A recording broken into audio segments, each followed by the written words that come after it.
వాళ్ళు స్వయంగా ఉత్తర భారతదేశం మీద ఆధారపడి వాళ్ళు అన్ని సీట్లు కబ్జా చేసుకోగలుగుతున్నారు. ఇది కేవలం హిందీ అనే భాష పునాదిగా జరగట్లేదా?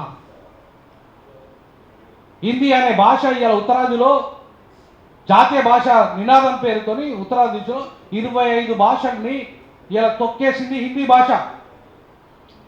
నేను చెప్తాను, స్టాలిన్ చెప్పాడు మొన్న ట్వీట్లో, 28 ప్రాంతీయ భాషలను తొక్కేసింది.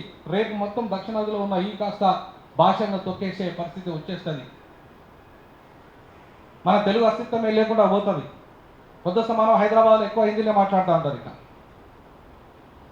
సో కాబట్టి ఇవాళ ఇంత ప్రమాదాలు జరుగుతుంటే, ఇంత అన్యాయం దక్షిణాదికి జరుగుతుంటే, మనం ఎక్కడ కూడా ఇవాళ మాలమాదిగ పంచాయతీలలోనే ఉన్నాం, లేకపోతే ఇంకా ఏది లమ్మడి ఆదివాసీ పంచాయతీలలోనే ఉంటాం, బీసీలలో మంగళ శాఖల పంచాయతీలలోనే ఉంటాం.